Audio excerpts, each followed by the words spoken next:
Welcome to our second of a two-part webinar series on actuarial techniques to help you better understand risk and opportunity. If you have any questions for our speakers, please use the Q&A box on your screen to submit your questions. Also, please note that this webinar is being recorded and will be available for access from the IA website tomorrow. Our speakers today are Nigel Bowman, Gayan Arsenian, Seth Eshun, and Jules Gribble. I will now hand over to Nigel, who will be moderating this session today. Nigel? Great. Thank you very much, Christian, and welcome to everyone on this webinar today. As Christian mentioned, this is the second of two webinars on this topic. Not to worry if you've missed the first webinar. We will recap some of the fundamentals of that webinar before moving on to the new content today. Also, a special word of welcome and comfort to our friends who may not be actuaries. While we've used actuarial concepts in developing the material of this tool, we trust it's accessible and there are no formulas you need to deal with, and the key ideas are quite widely known and used in many areas in inclusive insurance and indeed in the wider insurance field. You don't need to be an actuary or have any actuarial background to benefit from this work or use the risk assessment tool that we'll be talking about today.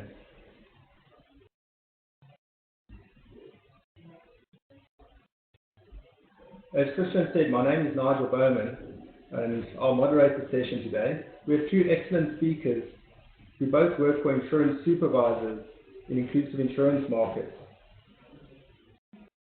And who've also provided valuable input into the development of this tool. Seth Eshun is a Ghanaian actuary who has worked in industry and supervisory fields in both the UK and in Ghana. Gayan Arsenian is a Armenian actuary with extensive supervisory and expert consulting experience.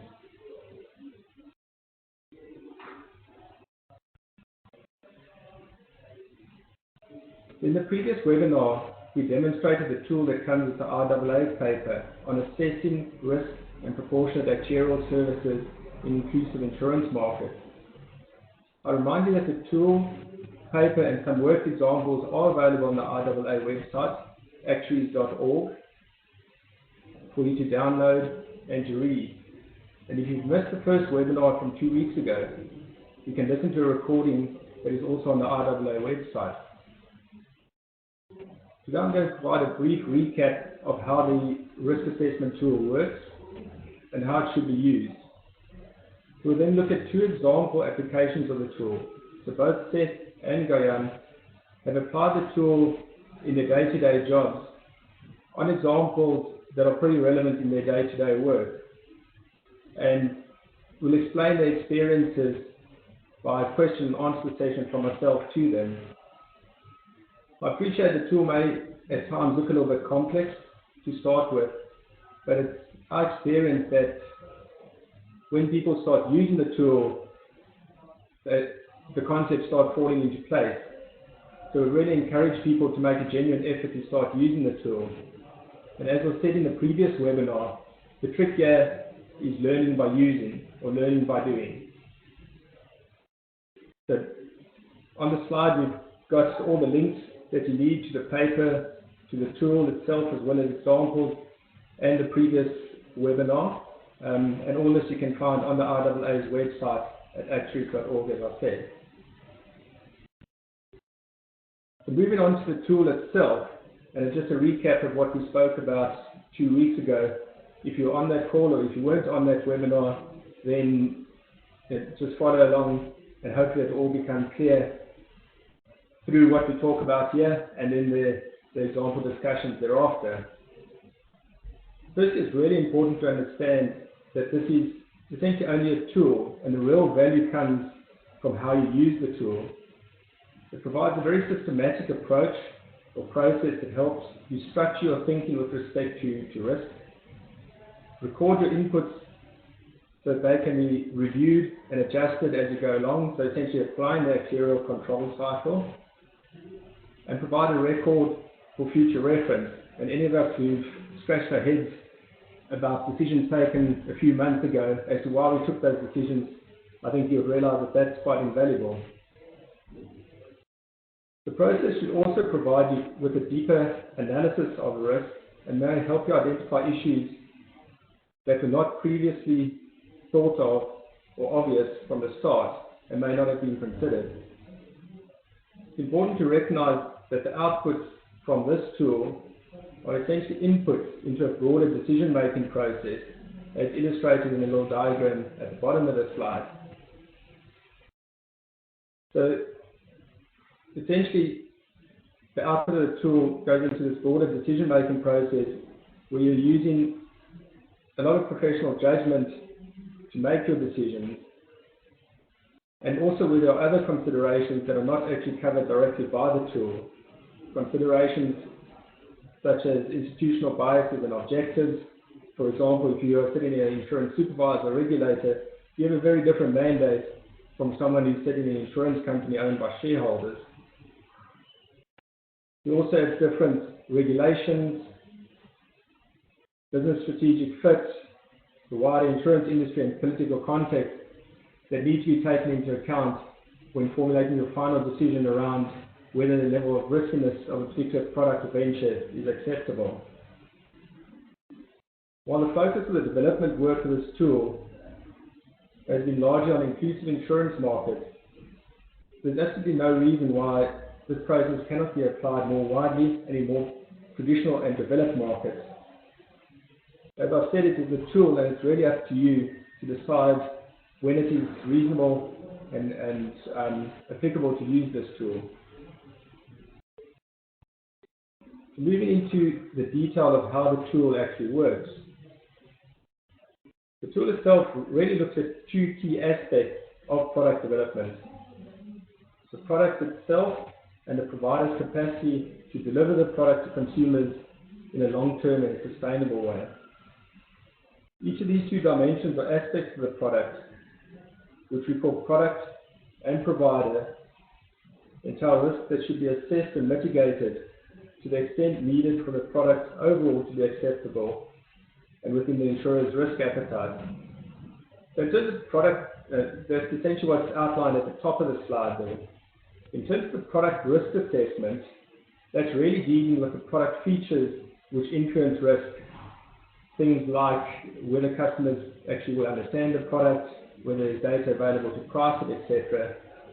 The provider risk assessment deals more with operational issues and the provider's ability to develop and manage the product appropriately.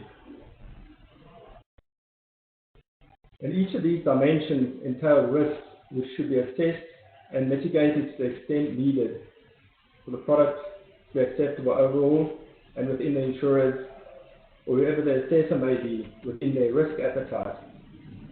So more simply put, risks are mitigated until the insurer is comfortable that they are well enough understood and managed to minimize the chances that things will blow up.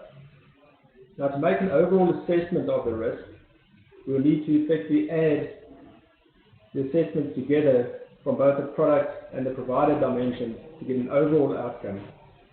And this we do by using a heat map concept, which is shown there, the nice colorful blocks in the bigger gray block on the slide.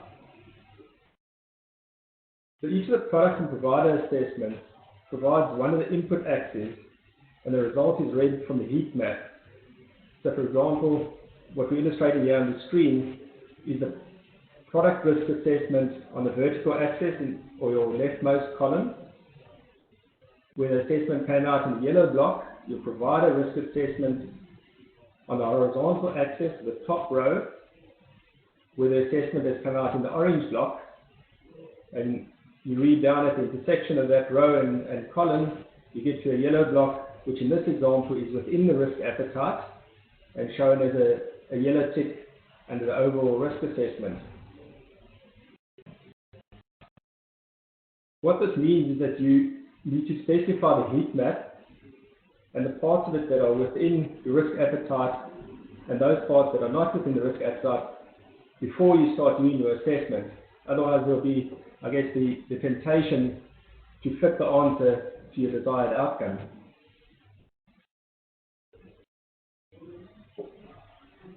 To get the inputs for each of the axes, we look at a number of possible component risks in each of the product and provider dimensions. And there's an example, a very small example table on the right, on the slide you're looking at the moment, which shows some of the product risk components. And within each of these two dimensions, we need a way to get an overall risk measure of each of those across all the different components, and we do this by taking a weighted average.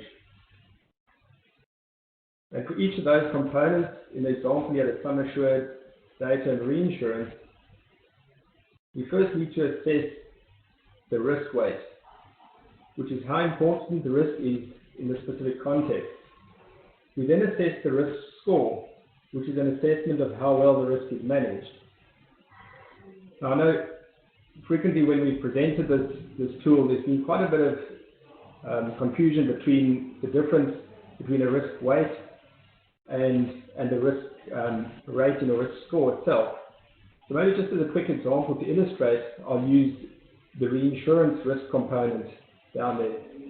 And if you're developing a product which has, for example, very low sum assured, in that context, your reinsurance may not be that important at all, relative to a product which has very high sum assured, where reinsurance would obviously be of much greater importance. So in the former example where you've got very low sum assured, you may allocate a very low risk weighting, whereas if you've got very high sum assured, so you're dealing with, for example, a disaster risk type of product, then you may, reinsurance would be absolutely crucial, and you would allocate a very high risk weighting to that. That's totally independent of whether you think you can, you've got the appropriate reinsurance in place to manage that risk. So for example, even if you scored a very low risk weight, in going through this tool, you may realize that your existing treaties don't cover this type of product at all, and you haven't actually even given reinsurance any thought. You just naturally assume that it would be covered under existing treaties, which is not the case. In that case, that risk is very poorly managed, and your initial risk score to that would be very high. So I hope that clarifies things up a bit. And then once you've done the risk weight and the risk score, these then need to be combined to give an outcome for that particular risk. Once you've done that for all the risks, we add the outcomes of the components together to get the overall risk score. And then that overall risk score gives you the value used on the appropriate axis in your heat map. If the final result in the heat map is found to be too risky, then you need to go back and review the risk scores. It may be that you identify further risk mitigating steps that then allow the risks, that then lower the risk score, and so ultimately can reduce the overall outcome in the heat map to a level that is within your risk appetite. The key thing here being to recognize that this is an iterative process. So you'll complete the process once, assess whether the overall risk score is within your appetite or not, and then if not, you'll go back and have a look at those key areas of risk that you've identified and see whether there are additional mitigating factors that you can use to reduce those risks. And then obviously that outcome is an input into the larger decision-making process that I've already described. So in summary, the objective is to get a result from a heat map. That result is driven by two inputs, one from the product assessment and one from the provider assessment. Those product and provider assessments are themselves driven by an average of results over the component risks. The process of making the risk weight and risk score assessment provides a very structured framework for better understanding the specific proposal that you are assessing and how its risks may be managed. This deeper analysis and understanding in turn should lead to better and more informed decisions being made, and that in turn should lead to better consumer outcomes, which ultimately is the objective that we are trying to achieve here.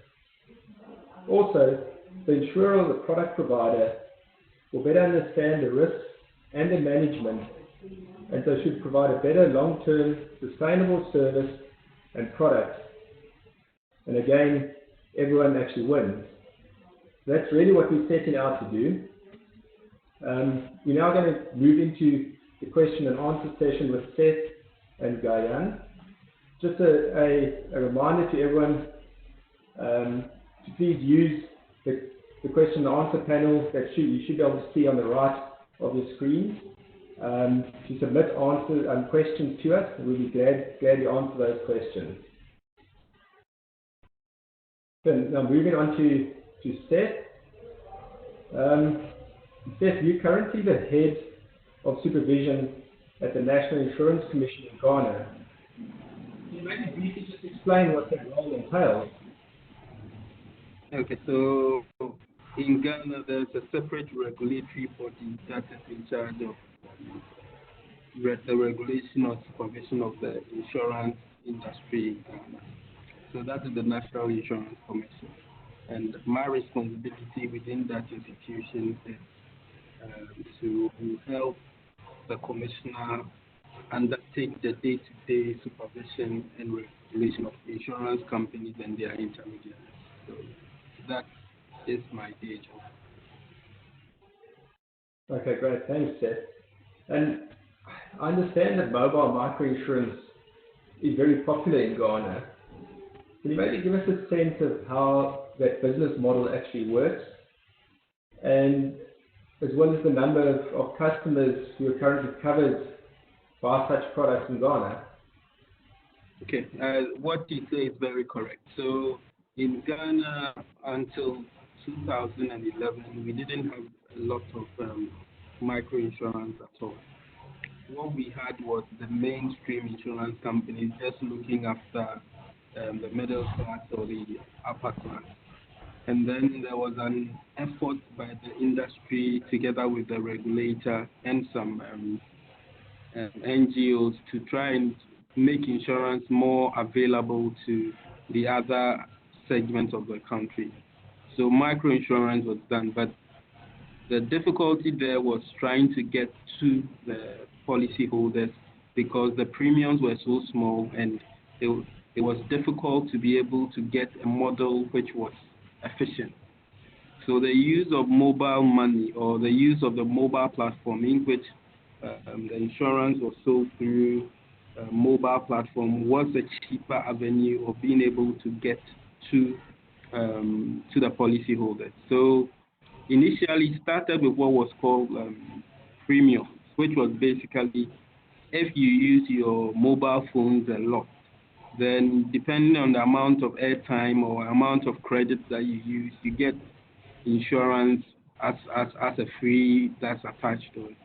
And after that was done for about 2 years, there was such a good uptake of that policy that people actually started paying for it. So they started paying for it by the reduction in their airtime credit. And then after a while, they are all being migrated and actually using mobile money, which in Ghana is called Momo. That's a short colloquial term for it, to be able to actually pay for their premiums. So currently, Ghana's population is about 29 million, and almost 8 million or 8.5 million of them have mobile insurance.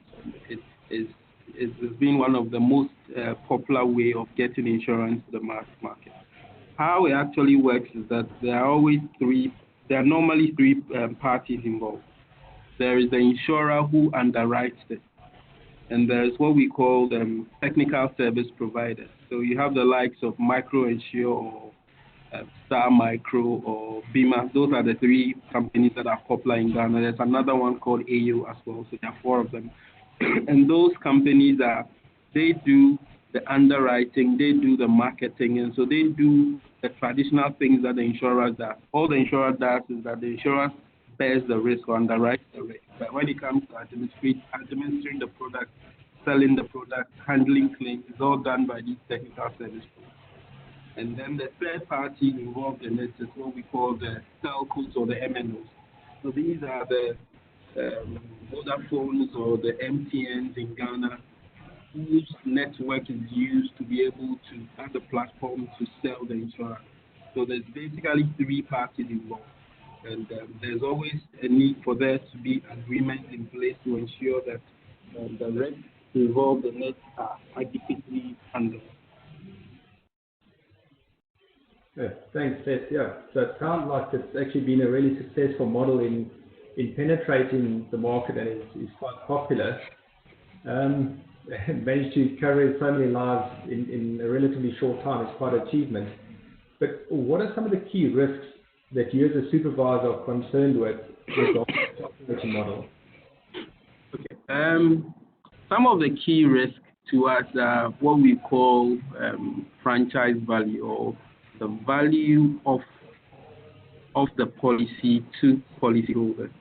And when the policyholders it was a free policy, some of them didn't even know that they had cover. But when they started actually paying for it, it was then important that the claims ratio, which is just the ratio of the claim that is paid to the premium, are such that there is value for that product. And to us, that is quite key. And the second thing is people actually understanding the product such that they know when they're entitled to a claim under the policy.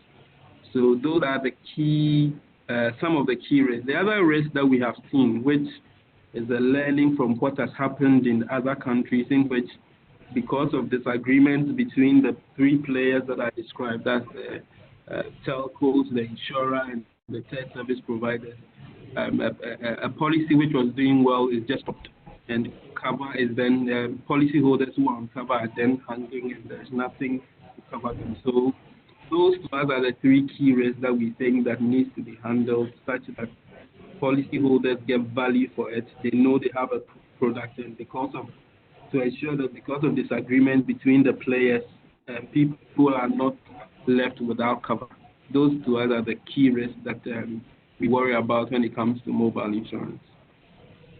Yeah, okay. Thanks, Seth. That does sound like it's very much related to customer understanding of the product, particularly with their first-time consumers. And I know you've engaged quite extensively with the IAA's risk assessment tool. Can you maybe please just demonstrate to us how you use the tool to identify some of these key risks that you've just spoken about, and then how the tool possibly helped you to think through ways of mitigating those risks and bringing them within an acceptable level for you as supervisor? You maybe just do that, please. Yes, the tool has been useful, one, because it ensures that all the key aspects of the product and all the key aspects of the provider that you need to think about, you have thought about. So it gives you what I would say pointers for you to say, I have thought about everything that I need to think about in terms of the riskiness of the product and the riskiness of the provider. And it also ensures that there is what I call you treat people fairly. So in Ghana, for example, before you sell an insurance product, you need to submit it to the regulator for a no objection. And one of the things that this tool allows us for is that you are considering the same areas for all products, such that if it is being done by today, I do it, and tomorrow another colleague of mine reviews it, we are all reviewing all the same key areas, so there's consistency of treatment. So such that today you don't allow one product to go through, and then tomorrow that same product, some other insurer brings it in, and you find a problem with it when the other one you didn't find a problem with it. So it ensures that there's consistency of treatment. And to me, those things are quite key. The other thing that I would like to draw the attention to is that when there is a key issue, it gives the provider or whoever brought the issue to us specifically what they need to do to address that issue. So if you look on the screen now, there is a product that we sell which is called the hospital cash in Ghana. And basically that product says that maybe if you stay in the hospital for a number of days, after a number of days, you're entitled to receive some money from the policy. So one of the key things that we would like to understand if someone submitted that product to us is whether the people who need product to be sold to really understand the product. And so if you look on our sheet now, you see that there's a risk rating that we have applied there, and the risk weight there is 17%. That shows that this is quite important to us. It's a key indicator of the risk weight just shows whether it is an important thing that to us. That's what the risk weight is. And the risk score is how well we think the product is able to address that concern. So that's the risk score. So the risk weight is the importance of that thing that we are worried about, and the risk score is how that is actually dealt with. So basically what this shows is that we think that it may be difficult for Ghanaians to easily understand this product. And so there's a risk score of 4, which is quite high to us. So we will then share this with the provider who brought this product in and tell them that there are things that you need to do, either to simplify the product or to do a lot more awareness, work on awareness such that people understand the product. After we have done this, if the provider goes and does the changes, there's an opportunity for that risk score to be reduced from 4 to 3 or 2 based on the additional work that is done. And then it ensures that when you look at the heat map, you will be able to say, okay, based on now, things have changed, and so we are now happy for us to be able to say this product and now be given a no objection. So that thought process, that structured thought process, to us is quite a useful thing for us. Okay, great. Thank you very much. So, yeah, that makes tremendous sense to me. I guess it really gives you a common language in which to relate as supervisor to the industry, that you're essentially speaking from the same type of, or speaking the same type of language when you're looking at assessing the products that are submitted to you for your approval. Which I guess in a way answers the next question that I'd actually wanted to ask as to why you think this tool is so useful for supervisors. Yes. To that. Yes, I think it does, and basically it just gives a systematic approach in which all the key areas to us are covered. So to us, the key areas are things concerning the product, things concerning the provider, and this gives a systematic approach. And the other thing is that it's quite difficult getting staff. Staff come and staff go.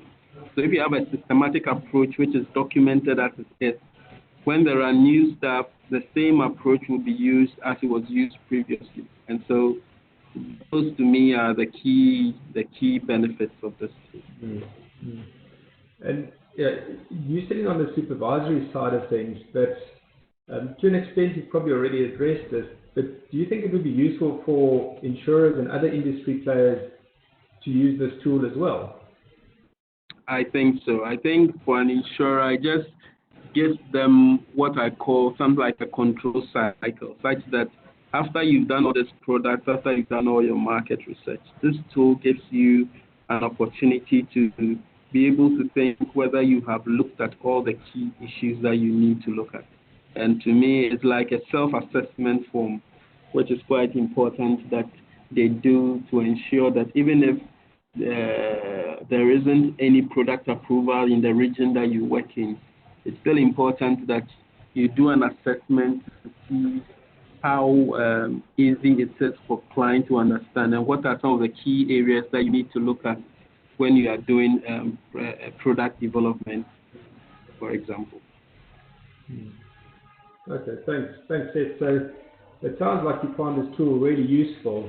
So is it something that you intend to continue using going forward and would recommend other people to start using? Definitely, I would, and I have a session planned in which the rest of my colleagues here, I'm going to get them to really understand the tools, and actually do what I call a practical, give them products that they have to review, and so practically they get their hands dirty. I think when you see the tool and you see all the colors, sometimes if you don't like spreadsheets like I do, you may be put off. But once you start using it, it becomes more intuitive. And so if there is anyone listening if there are people listening to us, what I would advise is they should just take the product, the tool, and start using it. And the more you use it, the more intuitive it becomes. And if there are anything you don't understand, you have our details. You have Nigel, you have myself, and other people, Jules as well. We are always happy to try and help in any way possible. Great. Thank you very much, Seth. That was very informative for me. Thank you. Okay, I'm going to now move over to Gayan and ask a few questions of Gayan, particularly related to her experience of using the tool. But Gayan, you're from Armenia, and it's a country that I very, very seldom hear about, and I know very little, to be honest. So could you maybe just tell us a little bit about your country? Good afternoon, everyone. Yes, sure. Armenia is an ancient country with history dating back to at least about 1,200 before Christ, making it about 3,000 years old, with a very rich history. Armenia is an independent country in the South Caucasus area of Eurasia. Turkey borders Armenia to the west, Azerbaijan and de facto independent Nagorno-Karabakh Republic to the east, Iran to the south, and Georgia to the north. Hello, can you hear me? Yes, Nigel? very clear.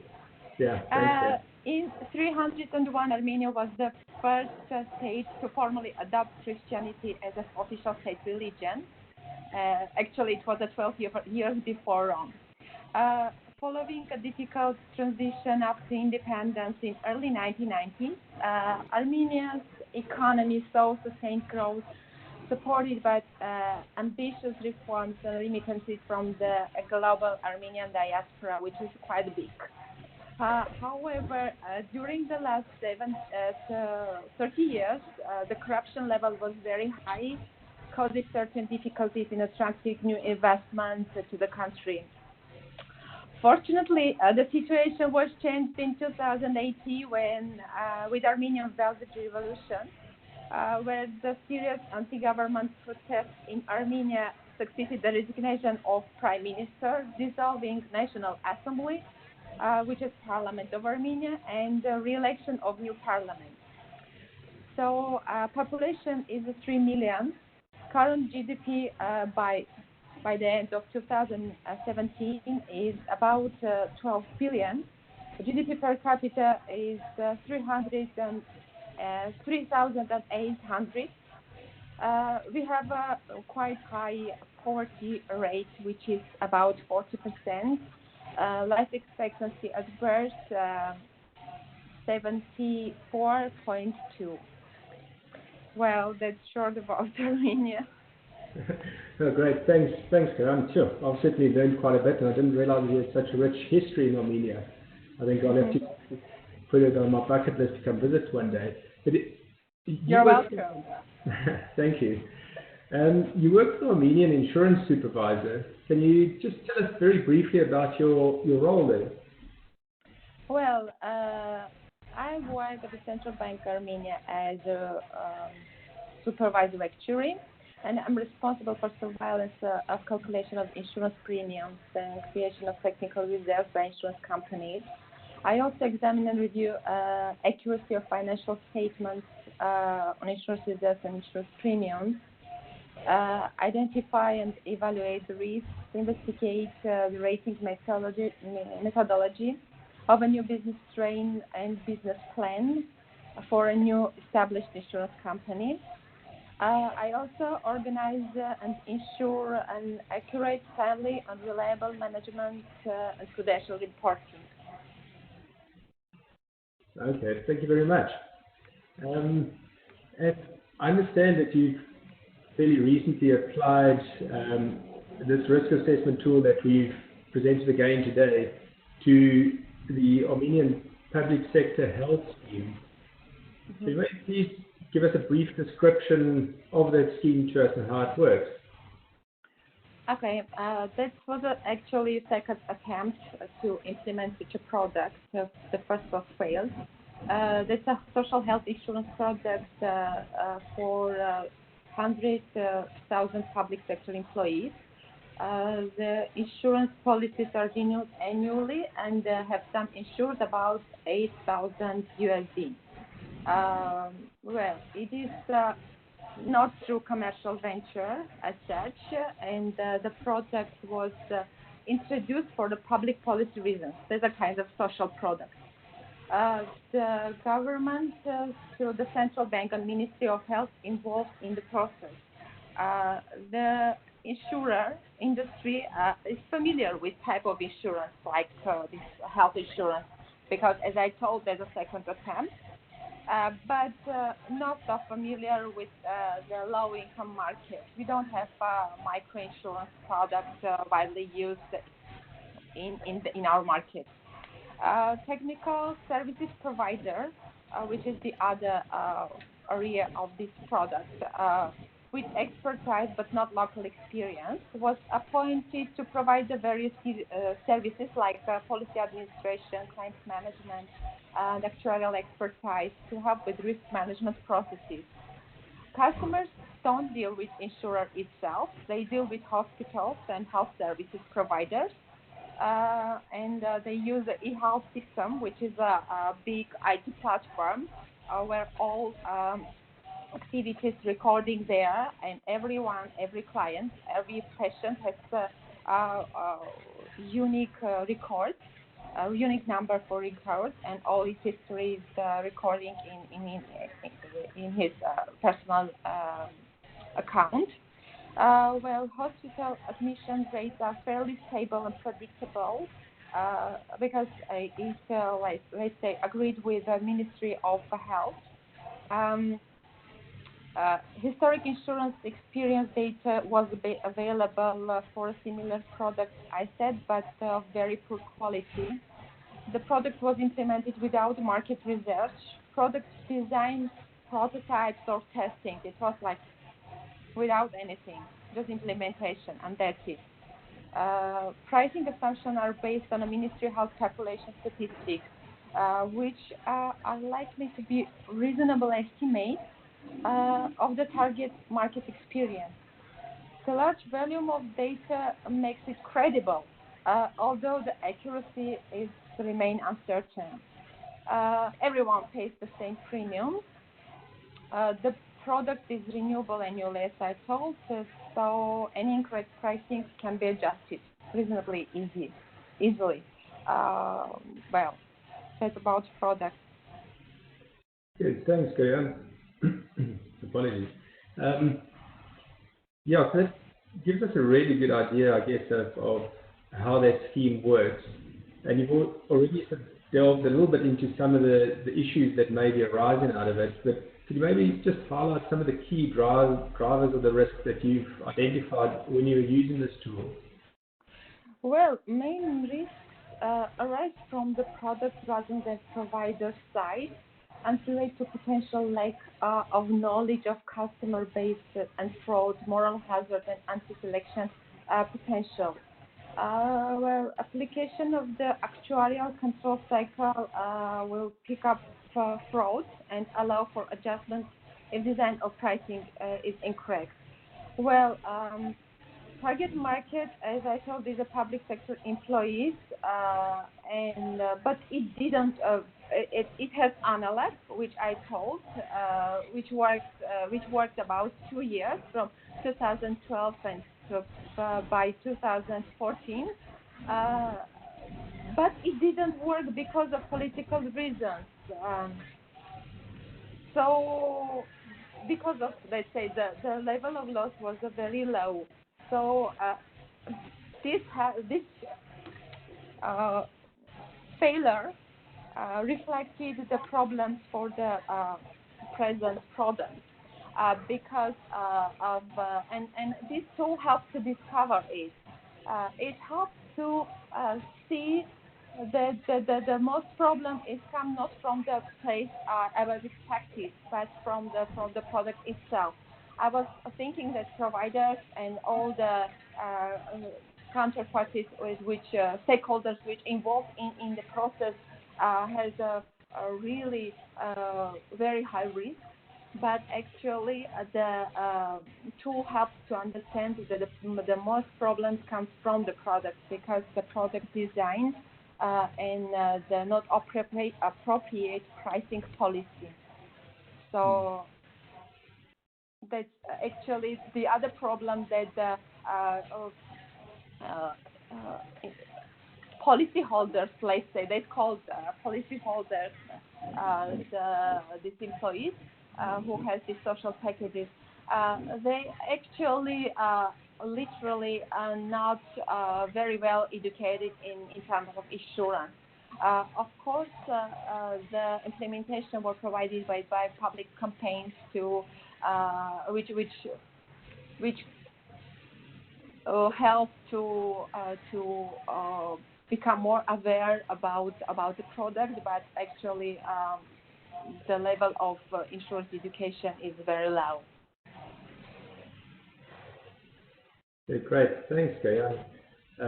Yeah, it is really interesting to me to hear that you say it's mainly product-driven risks than provider risks, which is not what we usually see in the inclusive insurance space, where quite often it's the provider's, I guess, lack of control, skills, management possibly, which leads to a lot of operational related type of risks, whereas the products tend to usually quite simple and straightforward, and therefore not extremely risky.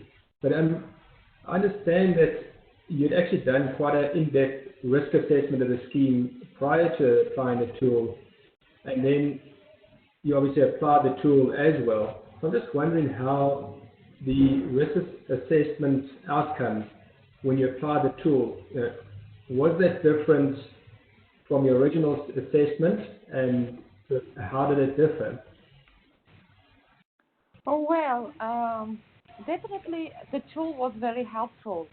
I will explain why. As a supervisor, I have, let's say, propensity to amplify the risks arising from the product. This tool actually helps me to see the real pattern of risk. And I would say, despite the subjectivity of weighting risk based on my professional judgment, I would say that it works. Because of very well-designed structure covers comprehensively all possible risks, giving a possibility to dig deeper where needed. Overall, I would highly recommend to use this tool, and I'm going to use it in other areas of my work. It is okay. It can be applied to insurance products particularly, but the concept can be useful for different areas of my work as well. So it allows to see the all sides and to see the real pattern. I was waiting to see higher risks, but I saw the let's say medium risk level, which was let's say surprisingly low for me. Okay, that's really interesting. So if I understand correctly, then by applying the real sort of structured methodology that the tool provides you with, you were able to, I guess, sort of sift out the real risks, or those that had a higher risk weighting from the others, which ultimately gave you a more balanced view of the risk than rather than, I guess, almost listing all the risks and seeing that there's such a multitude of potential risks that you just naturally assume that it is overall very, very risky. So that sort of structured approach managed to give you a more balanced view. Am I correct in my summary? Mm-hmm. Well, I believe that the most appropriate approach would be collaborative usage of tools, both from the supervisors and industry part, The problem is, as I have mentioned before, a supervisor perception of risk patterns is varied from industry due to the different aims. So supervisor goal is to keep whole industry stable and use all possible tools, available tools to reduce risk. Well, the main target for industry to make profit as much as possible. So normally supervisors overestimate the risk, while industry usually underestimates it. So ideally, the collaborative application of the tool may create more realistic picture. Let's say the synergy will be achieved, and win-win scenario. It looks like win-win scenario. Okay, fantastic. Thank you very much. So that's really good to hear that you think it can create a win-win scenario for both industry and supervisors.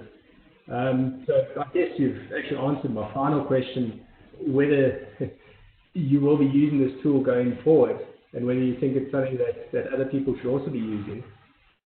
Oh, well, of course, I highly recommend to use this tool and make some contribution in, let's say, development of this tool, because every single country has some specific of insurance market, and really it can be helpful to see and to use the tool in a more widely.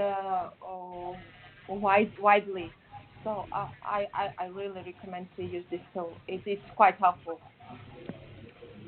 Yeah. Excellent. Thank you very much, Gayan. Really appreciate it, and some really interesting insights into how you've used the tool and how it's assisted you. I think in particular what struck me was how it helped you give a more balanced view of risk by following the structured approach that this tool provides you with. Thank you very much for your contributions. I really appreciate it. You're welcome. So that was my pleasure. Well, actually, if anyone has any question, my let's say experience can be helpful. I'm ready to help.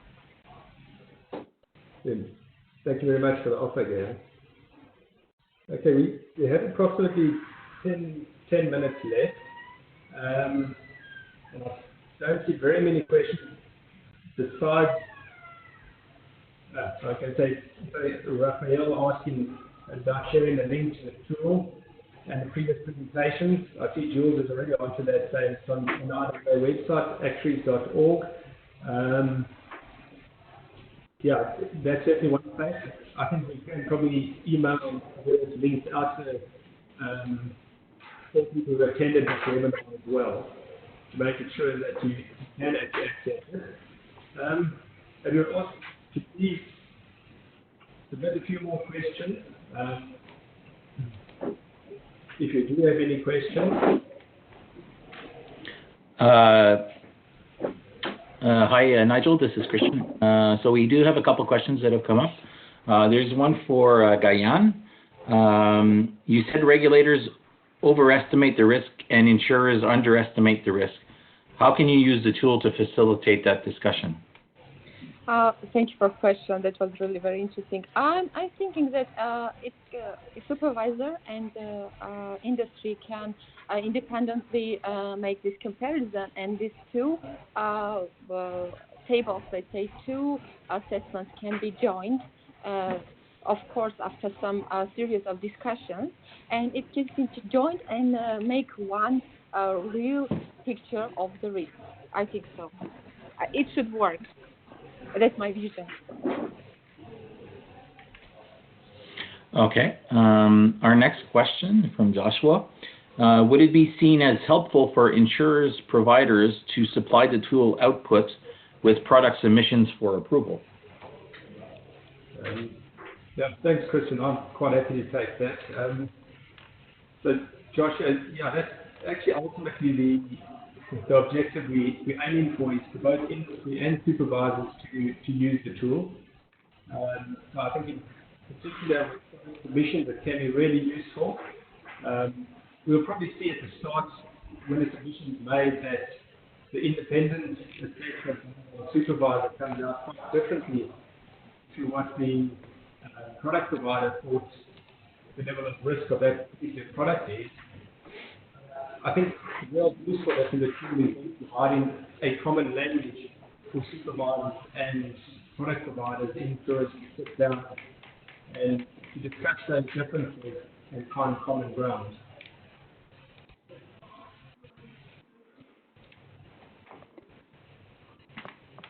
Okay. We don't have any other questions at the moment, so if anybody does have something they do want to ask our panelists today, please go ahead and type that into the Q&A box.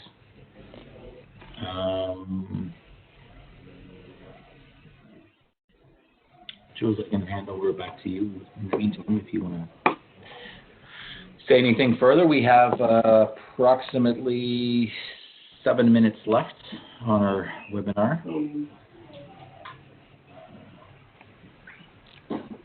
Good. Thanks, Christian. Yeah, I guess the only thing I'd really like to emphasize here, while we're waiting for the questions to come in, is that we feel very strongly that the best way to actually into this tool is to test run it, try it out, start using it, and by using it, you'll essentially learn power. But I also want to emphasize that this is still fairly early days. Consider the tool, the process, the work in progress. So effectively, this is our first iteration. We take the iterative process, but the tool is also improving the iteration. And so we really encourage people to go out and try the tool and provide feedback to us on how we can potentially improve it. We do think it is quite a powerful tool. I think particularly in inclusive insurance markets where the level of actuarial skills, the level can be really good, but there are very few of the actuarial skills out there. So it's in a way a process to address that the lack of actuarial skills in the market. But as I said previously, it doesn't mean that it should be used exclusively in inclusive insurance markets. Okay, we do have a question that has come in now, Nigel. This one is specifically for Seth. So Seth, how will you use this tool to create a process to train your staff? Thank you. To use the tool as a process to train our staff, I think what it means is that the tool will be a means that we would use to, as an example, review product approval. So it will set out what are the areas that are key, that are key and are important when you get a new product that you need to approve. So that alone would give new staff and existing staff the areas that they need to look at, one on the product and one on the provider. And this to me is quite key because it ensures that everybody that's doing it, the team of 2 or 3 people, they are using a consistent and systematic way of doing that. So that is how we would be using the tool to do this. Okay, and here's another question for you, Seth. Do you think you can use this tool as part of the regulatory process so that insurance companies better understand the risks in their own products and operations? I think so, and I think someone asked the question whether it would be useful that when an underwriter is submitting a product, they actually do this assessment as well. And I think if that is done, it ensures that everybody knows what each other is looking at or is looking for when it comes to product approval, so that it doesn't seem that it is an arbitrary thing that is done. Okay? And it engenders trust between the providers and the regulators as well. So I think that is a useful thing. Okay. Chris, I think that's all the questions we have for the moment. Sorry, one further comment from our side, Nigel, while we're waiting to see if any more questions do come in. It's just, we painted, I guess, a fairly rosy picture from Seth and Goyan about using the tool, but of course there are some limitations. When I was introducing the tool and recapping on what was done last week, I guess we covered it a little bit, or one of the key limitations a little bit, in that it's really important to recognize that the outcome of this tool is really an input into the bigger decision-making process. So it's not it doesn't give you the decision of whether the product is, whether to go or not to go with the product. The outcome of this assessment does need to go into a wider decision-making process. I think it's really, really crucial to recognize that. And then potentially one of the other areas is any of these assessments, I alluded to as well, it needs quite a professional judgment, which means that there isn't necessarily one right answer. But again, therein probably lies quite a bit of the benefit of the tool, in that it first of all gets you thinking, so not necessarily the answer that necessarily is so valuable, but it's the process. But it also helps to provide the common language that I was talking about, so that when you do compare independently assessed products, you can then start discussing where the big discrepancies lie and where the big uncertainties lie. Those are probably really good flags to highlight those risks which are particularly uncertain if the outcomes from two different users look very different.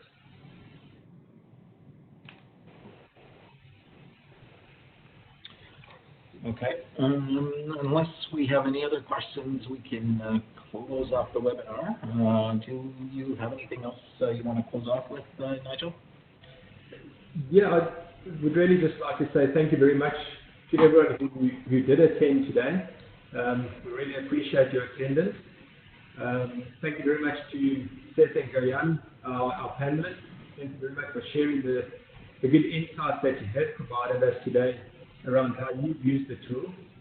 And again, just to reiterate, please, everyone, have a look at the website, have a look at the tool, and take it for a test drive and provide us with your feedback. We'd love to hear any feedback that you have.